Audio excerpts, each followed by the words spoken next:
So I think where we'd like to begin is with the current member of the Assembly, Rich Gordon, who's endorsed you very early on before there were even any other candidates in this race. And we'll get to that in a second. But I'm wondering if you could describe how you think you'll bring any kind of different representation or focus on behalf of the 24th District than Rich Gordon has. Sure. I think every candidate and every elected official has their interests and passions that they're really passionate about and interested in. And for me, that's education, infrastructure, and environmental work. And some of that overlaps with stuff that Rich has done. He's been a big advocate of education and from his nonprofit days before he got elected to the school board in San Mateo County. But I don't necessarily know that he's prioritized infrastructure necessarily, and there are some issues on education that I'm really interested in, whether it's increasing access to computer science from kindergarten through high school, or really a huge focus on early childhood education, which is incredibly important. And I don't necessarily. Rich is focused a lot on environmental issues, sea level rise, climate adaptation, recycling. He's really, in my mind, he's done a great job of developing relationships across the aisle in Sacramento, and I could go into anecdotes on that, but I won't take too much time on that. So I think we're just kind of different in terms of our perspectives. There's a bit of an age gap between the two of us that might lead to a different kind of viewpoint on some things. So what is behind the fact that he endorsed you before there was even any other candidates in the race? Sure, and there was one other candidate in the race. Mike Kasperzak had announced by that point. So what folks don't realize, it's funny, my relationship with Rich. So I'm sure you guys remember, or maybe you don't remember, but I briefly ran for this seat 6 years ago. I jumped in the race in 2009 and was in it for 6 months and then dropped out. I dropped out and supported Rich's opponent, Josh Becker. That race happened. Rich ended up winning. And I can't remember if I reached out to him or he reached out to me, but I remember early on in his first term, we got together for coffee, and he said, look, I like you. I was sad when you dropped out. I thought you brought a lot to the race. I understand why you dropped out. If you're really interested in public service, I'd suggest that you kind of do these 10 things. And I didn't necessarily write the 10 things down, and I don't remember all that they were, but I remember it was get involved locally, get on some boards and commissions, get involved in the local Democratic Party, and try to get elected to a local office. And not necessarily intentionally, I ended up doing a lot of those things. And so when I decided to run for the seat, he was the first person who I reached out to and told. We got together every 2 months, to just for me to bounce ideas off of him. He said, I'm not going to endorse, but I'm happy to give advice. And at some point over the next 6 months, he changed his mind and he decided to endorse. He's got his reasons, and I'm sure he'd be happy to share them with you. But people don't, I think, know that he was also an honorary co-chair of my city council race. He was somebody who I'd been getting advice from and seeking advice from just on how does this whole public official thing work for the past 6 years. Mm-hmm. So I think that was a big factor for him. Okay.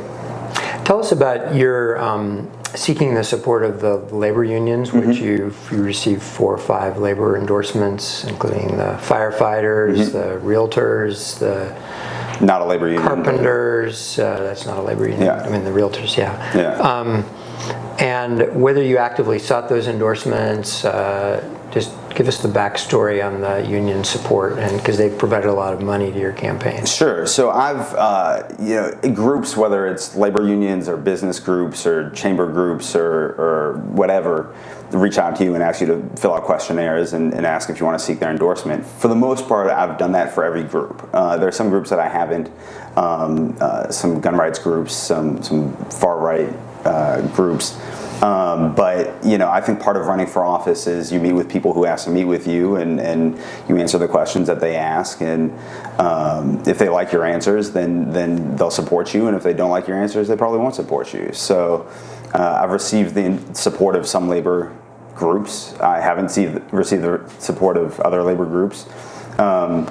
I've have a track record of getting things done on the infrastructure front locally, and that's an important issue for me and something that I want to focus on at the statewide level. And so, you can see that I've gotten a lot of support from building trades, the laborers, the carpenters.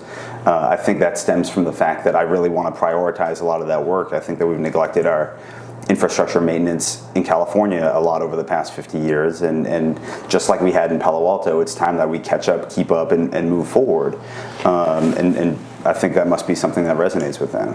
And so what do you tell residents that are concerned that type of support leads to undue influence once you're elected in Sacramento, as is pretty rampant in the state legislature with the influence of unions? I'd kind of point to my track record on the city council. I've received the support of a lot of folks in my state assembly race. I don't have a current count, but it's probably over 400 or 500 people or groups. Some of those people, and just to, this might be a question that you plan to ask later, some of those folks are developers. And some of those folks are developers that I've voted against their projects, or I've voted against them when they've applied for boards and commissions. And so, this idea, it's true. What would be an example of that? Jim Baer. He applied for the Utilities Advisory Commission, and I think he has a lot of knowledge on certain green building ideas, but he didn't necessarily have knowledge in fiber to the premise and some water issues and other things that are important to the UAC. Another thing would be Roxy Rapp and the proposal that Roxy had to move square footage from the basement up at the University Arts Building, and I didn't support that effort. Chop Keenan. I think everything that Chop's asked for, I don't think I've supported since I've been on council, whether it's his idea to do a public-private partnership for a parking garage, he doesn't like the idea of control gates in our parking garages. I do. I think it's critical to getting information so that we can better utilize them. So, if you look at a lot of these things, I've got a couple of other examples I could offer up. Does it give you any pause taking their money or support, no, including the unions? No. Would you rather run a race without that kind of? I would love to run a race. If we could talk about the best system, it would probably be public financing, and it would dramatically decrease the importance of fundraising and campaigns, and by far that's the best system, and I'd love to see us move in that direction.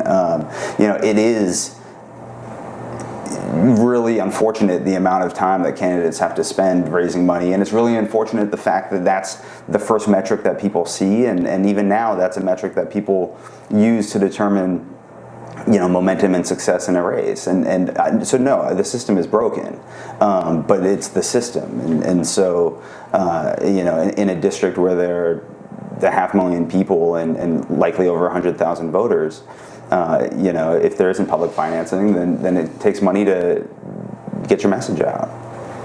But I've made no promises to anybody in exchange for any contributions that they've given. So, would you be willing to make available the surveys that you filled out for the labor union, the questionnaires? No. That's a conversation that I've had between me and those groups, whatever groups it is. They send me questions and ask me questions, and I answer them. I'm happy to answer any questions that you guys have, and those questions won't be any different. How about your speeches to Goldman Sachs? Yeah, exactly. Transcripts of those? No speeches to Goldman Sachs. Well, not at that level. I don't understand if they were assessing your positions through those questionnaires, why would you object to the public seeing them? Because they're a private group, and they've asked me questions to answer, and so that's their questionnaire and that's their process. I'm more than happy. You guys you can probably guess what questions they asked and ask me those same questions. But that's their process. That's their questionnaire. That's their, in a sense, that's their IP, right? That's their property, and I don't necessarily think that it's right for me to unilaterally divulge the questions that private groups ask. Did you agree not to disclose them? No. Okay, so that wasn't a condition. Asked. No. I want to turn to a big. I don't think so. Not that I can recall. Yeah. Turning our attention to high-speed rail. Sure. Big money project there. I believe you're opposed to it. I am. And maybe we can take a little bit of a look at the depth of that opposition is. So you would rather that the high-speed rail project just not proceed at all? You know, I think I have serious concerns about the financial modeling, the ridership projections, the high-speed rail authority in itself, and I think that there are better uses for the funds in terms of addressing a lot of our regional transportation needs. And so, yeah, I think in an ideal world, we'd repurpose a lot of that funding for regional issues. Given that you have that stance, if you were elected to office at the statewide level, is there action that you would take to? I don't know that I would initiate kind of, you know, I mean, I think the one thing that we definitely need, and you're starting to see in the legislature as legislators are getting more and more concerned and more red flags are being raised, is you're starting to see more oversight. You're starting to see a lot more questions of the high-speed rail authority. I think we definitely need to move much more in that direction. I think there are some certain things outside of the legislature's scope that are going to have a big impact on the future viability of high-speed rail, in particular the lawsuit that's happening around cap and trade. You know, right now the high-speed rail plans lean heavily on future cap and trade revenue, and there's a lawsuit going on right now determining whether or not that's really a fee or a tax, and that'll have a massive impact. You know, this current governor is a very strong proponent of high-speed rail. My guess is future governors won't be as big as supporters. So does that mean you think it's going to tank after 2019? I think there'll be a lot tougher questions. I think there's you know, going to be a different conversation and a different tone around the project. I don't know. I mean, you know, it does depend on a lot of sunk costs at that point. And I think that's part of the strategy, right? Is you know, spend as much as possible now so that it's too big to pull. But there will be a lot of sunk costs. There's still going to be a whole lot. I mean, you know, 10x more, well, not 10x, 5x more in needed spending to finish the project if it's at the $64 billion mark, and that's only to get from LA to San Francisco. That doesn't include Sacramento and San Diego. So I don't think the right attitude is to look at it and say we've already spent $10 billion, therefore we must spend the remaining $54 billion. That math doesn't make sense to me. You've identified education as a priority of yours. I'm wondering what. And perhaps this affected the CTA endorsement decision, but I'm wondering what measures you would support at the state level to address teacher tenure reform and reforming teacher performance, accountability. I think schools. Yeah, I mean, I think the current system for teacher tenure isn't right. We're one of only a few states that only has 2 years, you know, for teachers to receive tenure, and it's not even 2 years; it's really 18 months, based on the scheduling of how that process goes.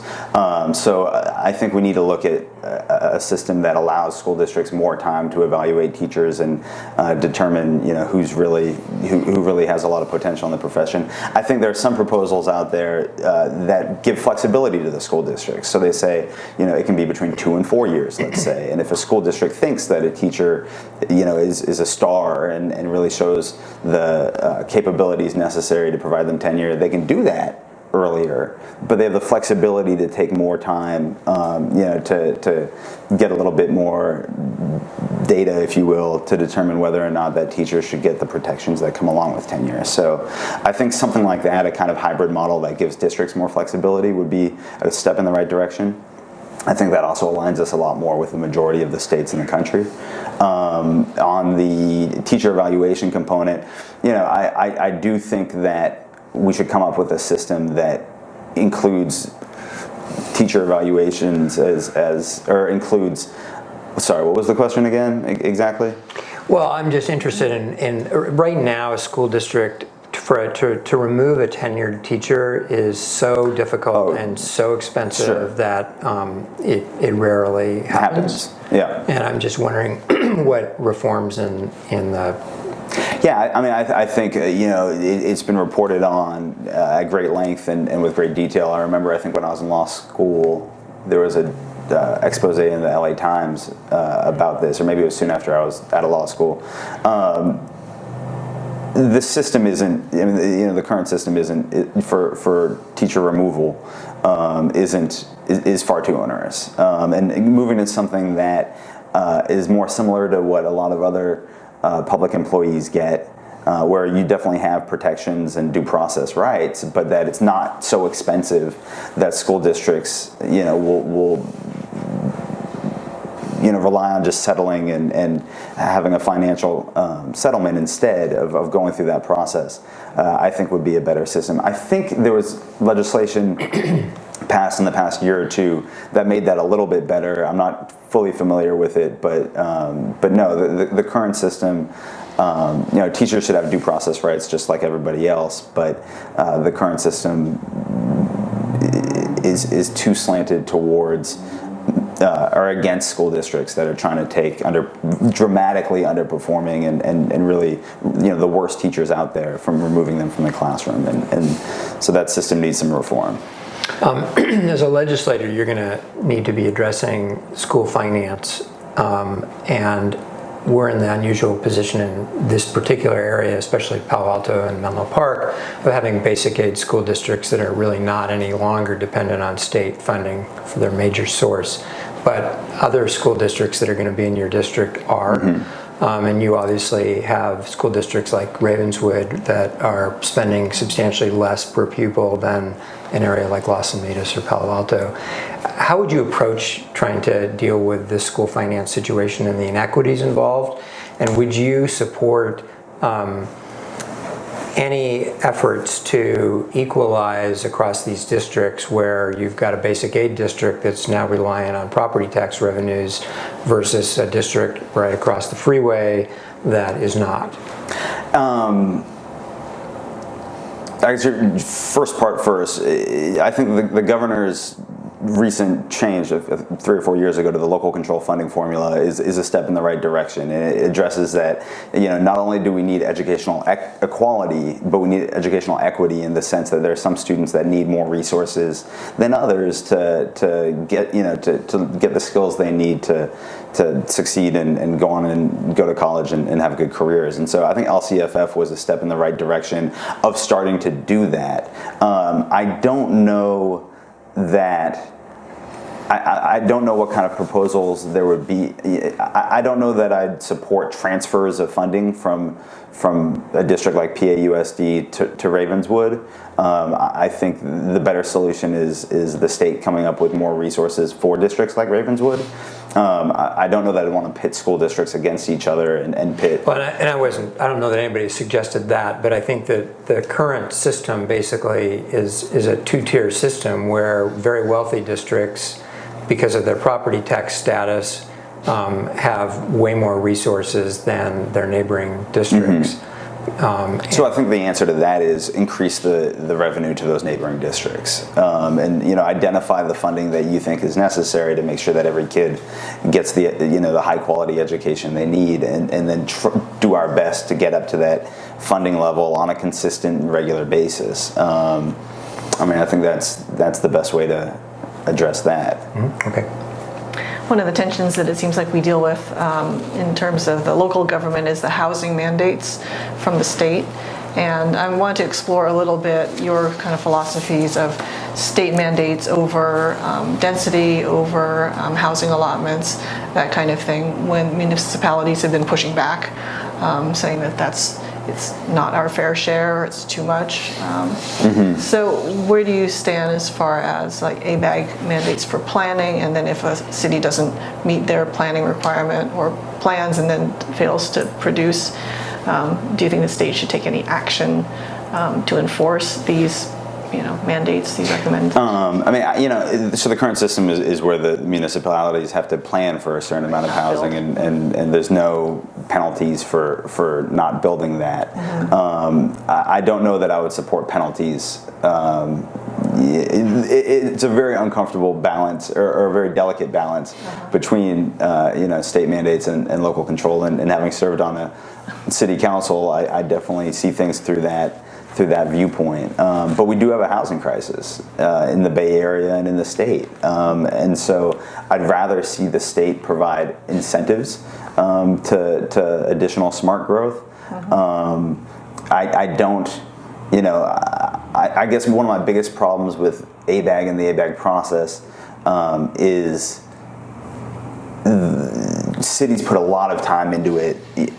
I might get myself into trouble here. Cities put a lot of time into it, but then there is no requirement. And so, I wouldn't support state penalties on municipalities that don't build. But I think to the extent that the state can provide additional resources to groups and nonprofits and affordable housing companies and those that want to build, a bit higher density housing near transit and walkable to services, I think there's a role that the state could play in supporting that. What about density bonuses and that? It's tricky. I think density bonuses in theory are a good idea. I think we've seen with the implementation of it a time or two in Palo Alto, or the proposals to do it, that I don't know that. I think there's a lot of improvements that can be made to the density bonus law. I'll be honest, I can't remember exactly what those were. I just remember when there was the project on Page Mill, or on Oregon, I guess, just east of El Camino, that when we were going through that process, we identified a lot of, we wonder if legislators in Sacramento realized that some of these things could happen under the state density bonus law. So I think there's some improvements. I'm not opposed to the idea. I'm not opposed to having it. It's just there needs to be some flexibility to kind of recognize that not all communities are the same, and that Palo Alto is very different from Bakersfield and Fresno and other areas.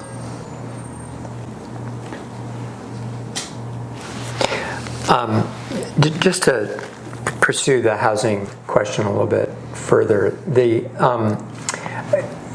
state has imposed no restrictions that are comparable to the ABAG housing quotas, if you will, relating to commercial development. And so what we find, there's plenty of examples of that, and of this in Palo Alto as well as up and down the peninsula. We find commercial construction approvals and the employees that will occupy those buildings far outpacing our ability to create housing for those same employees. So with every passing year, we lose ground, which then puts greater pressure to build more housing. So it's kind of an endless loop unless we, it seems to me, address the commercial development side of the equation. Do you agree or disagree with that? And if you do, what would that look like? Well, I think we've definitely had a lot of commercial development in Silicon Valley, and much more commercial development than housing development. And much more coming. And much more coming. We also have a strong economy, and that's a good thing. And so I think it's an interesting idea to say. I think what you're saying is, should we have some sort of requirement for housing that comes along with commercial development? Is that essentially the question? It's an interesting idea. Well, some sort of linkage, because otherwise you have a proposal that's just too good to turn down for Apple building its corporate headquarters in your community, or some other major expansion, hotel development, what have you. But you don't build the requisite housing. Yeah, but who's responsible for building the housing where those people are going to live? Yeah, and I think some of that responsibility falls on local governments to zone for a balance and try to create a system where a balance can be achieved. I haven't thought about the idea of essentially workforce housing.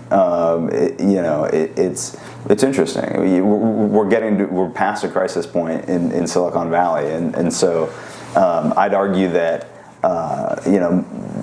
there's a role there for companies to play. I don't know what it is, and I don't know if necessarily saying for every 1,000 square feet of office development you need to build 4 units or 4 residential units. You know, I don't know what that probably would. Yeah. But going by the 250 square feet per whatever. You know, but clearly more people. Everybody needs to step up to help address this problem, and you're right. I mean, I think a lot of the onus does fall on local governments, and you know, we talk about it here in Palo Alto how we have a 3-to-1, you know, jobs housing imbalance, and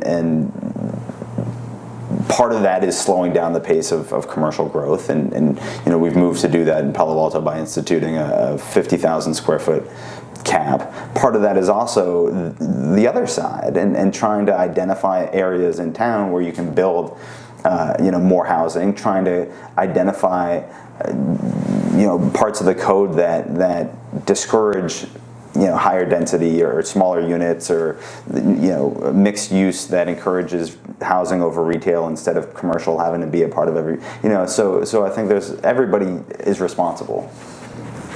When it comes to transportation, obviously the city, Palo Alto, and local cities have been adopting their own strategies for solving gridlock and coming up with private-public partnerships. I'm wondering, at the state level, do you foresee any kind of legislation that would help the local agencies or governments to deal with gridlock, or is this just something that really needs to be funded from the state and handled on the local level? Well, I think the state can play a big role in helping to bring all the different parties together, right? We have 26, 27, I hear different numbers, transportation agencies in the Bay Area.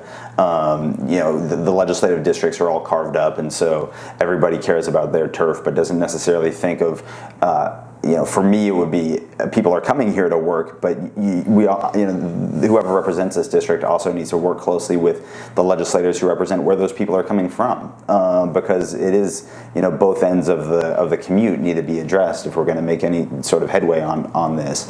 And so one thing that I would want to do is work closely with you know, if I get elected, future colleagues in the state assembly to help try to figure out what's happening in their districts, what are the barriers to their residents getting on public transit in the morning, as well as what are the barriers on our end of getting that public transit closer to the employment kind of cores.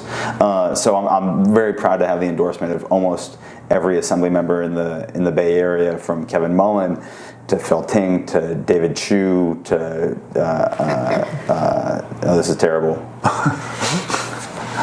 Better not leave any of them out. I know. Somebody. Oh, this is awful. In the East Bay, and I can see his face. And anyhow, I have a lot of the Bay Area. You know, endorsements from Bay Area legislators, and developing relationships with them, and working on a comprehensive Bay Area transportation solution. I think the state can play a role in funding that, and some of the, you know, definitely the initial kind of research and groups that need to come together to start that process. I also think the state can play a role in working with San Mateo County, Santa Clara County, and San Francisco County to identify a regular funding stream for Caltrain, and not have it be left up to the annual budget processes of the 3 counties. So I'm still in the back. I'm really trying to figure out the name of this assembly member across the East Bay. So I think the state has a big role to play in terms of looking at the bigger picture that counties don't necessarily always look at, right? They look at what's going on within the 4 corners of their county, and cities tend to look more at what's going on in you know, the boundaries of their city. And I think the state legislators from the Bay Area desperately need to figure out how do we make this patchwork much more cohesive. Is there currently any action that you're aware Not of? that I'm aware of. I think there's a lot of talk. I don't know that there's a lot of action. Your mention of all the Democratic Assembly members that have supported you reminds me that you also have been active in the Democratic Party, and I think to some you look like a candidate who's building a political future for yourself. I'm wondering where you Rob Bonta. Terrible. Sorry. On what kind of an issue are we most likely to see you in Sacramento bucking the Democratic Party? and the natural union constituency of the party? I think the Democratic Party's gotten a lot more complicated as it's gotten bigger in Sacramento, and so I think there's a lot more nuance to it than there used to be. I think that's a result of a lot of the good government reforms that we've had in the past couple of years, including the top 2 primary system. But we've talked about a couple of those issues, right? High-speed rail is something that's significantly supported by the Democratic Party and the governor.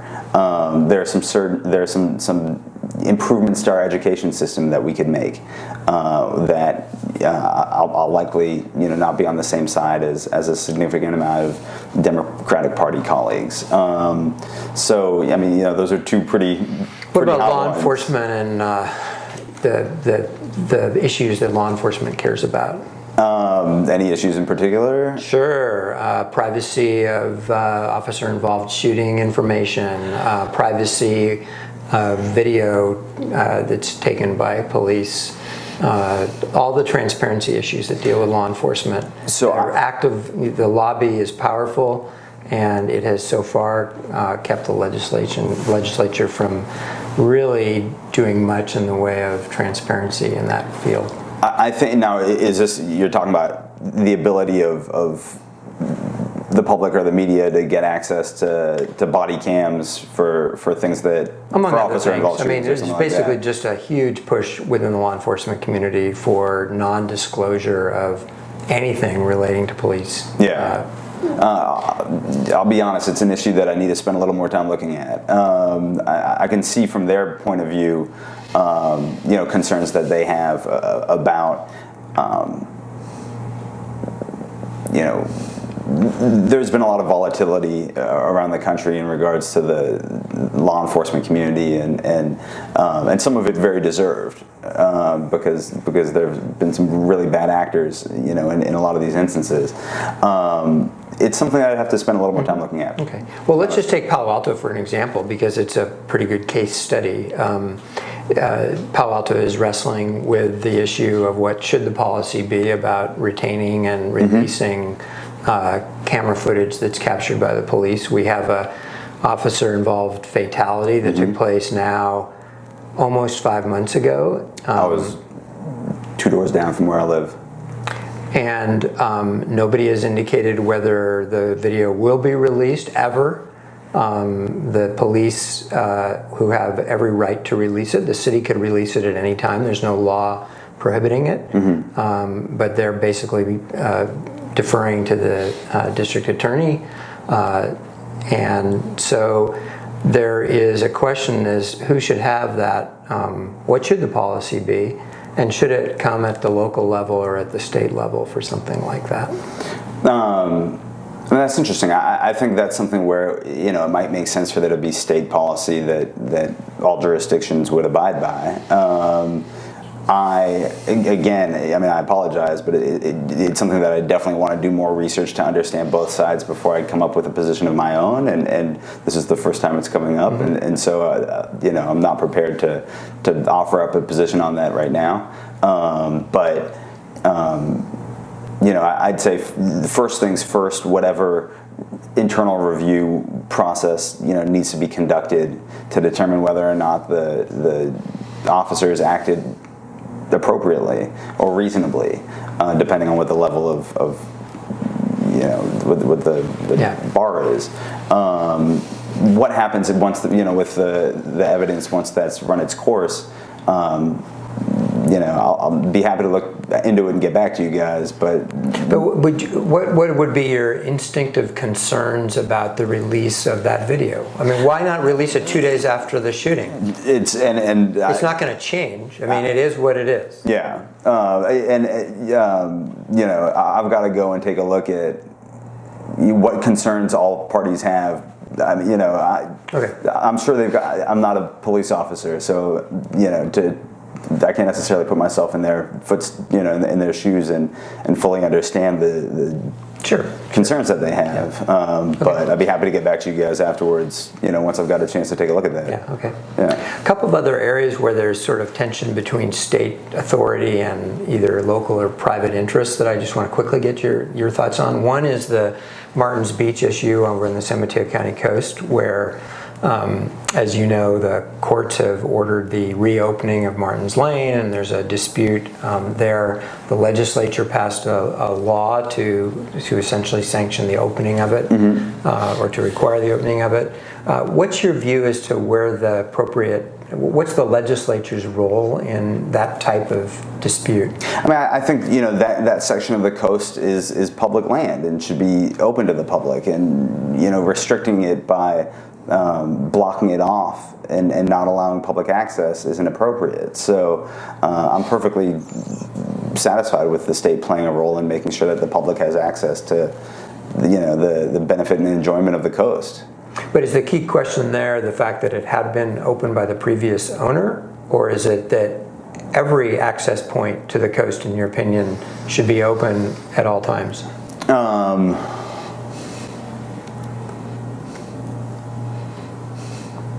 That's a good question. So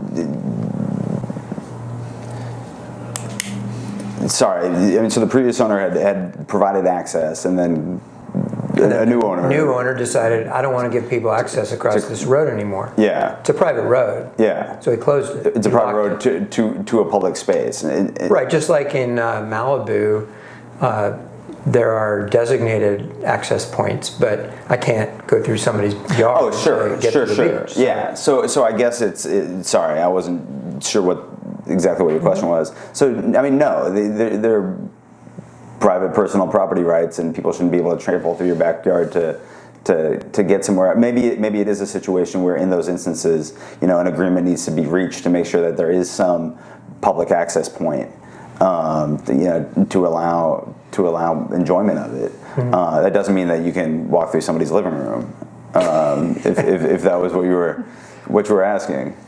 No, I basically was wondering whether your agreement with opening Martins Lane up was based on the fact that it had previously been open, or whether it was just because there's a road there, and why shouldn't it be open? Yeah, so I mean, I guess it's important that there should be some access, there should be some opening. I'm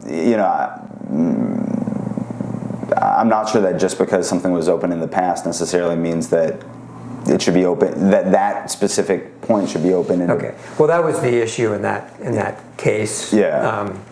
But it sounds like we've pushed that as far as we can. The other question I want to ask you about is arbitration provisions in contracts and in employment policies. There's been an effort pushed by the trial lawyers to basically prohibit arbitration clauses or severely restrict them.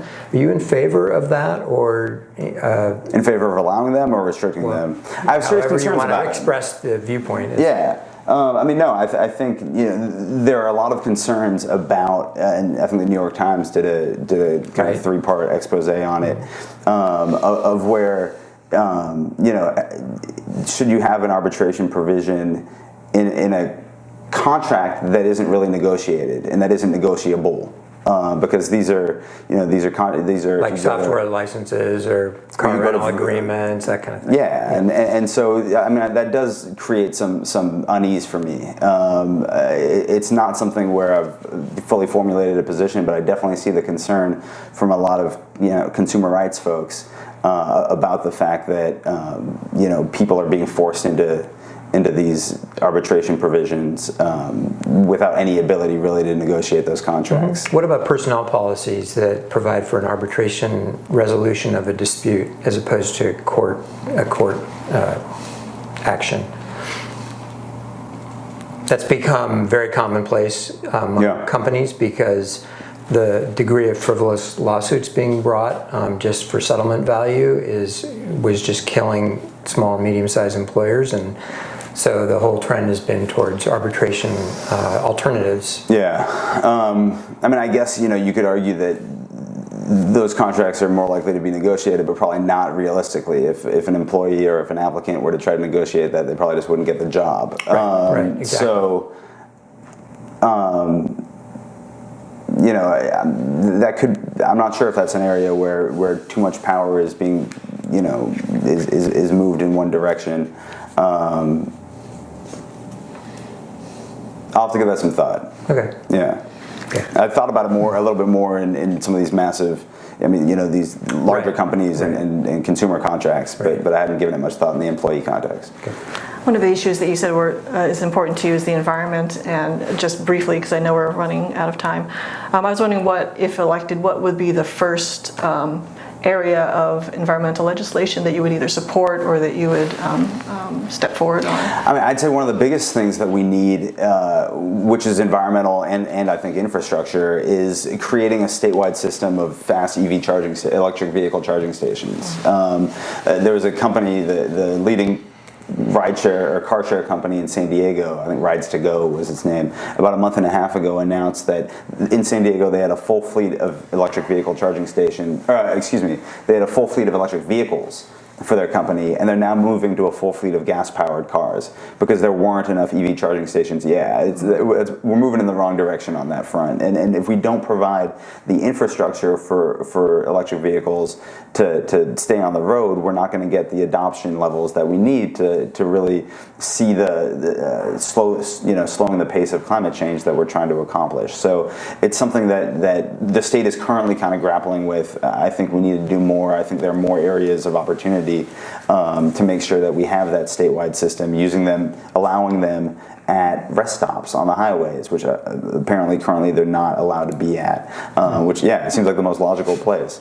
And at least that was the case about a year ago when I was talking to somebody. And so some of that stuff to provide the infrastructure so that consumers, you know, can make some choices that are much better for the environment without concern of getting stranded in the middle of nowhere. So you would, so this would address allowing private companies that provide chargers the space and the access to do it, as opposed to having municipalities themselves. Yeah, I think this is an area where the private sector can you know, I think the public sector needs to provide the you know, regulations to support it and to encourage it, like we did in Palo Alto when we said all new, you know, homes should be wired for EV charging stations. I mean, that kind of thing. So I think the state can play a regulatory role in providing the system, but I think private companies can provide the charging stations.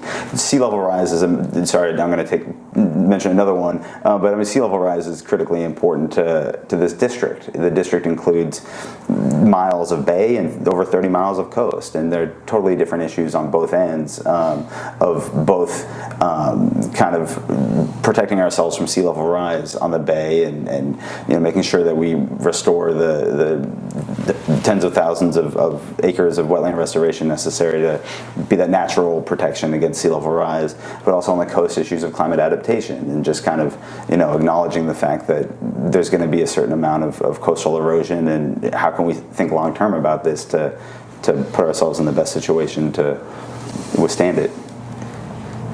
Great. Let's leave it at that. That's it? Thanks There's so very many much. issued we could talk about. We could go on for a long time. We could. Time flies when you're having fun. Well, thank you guys. Yeah.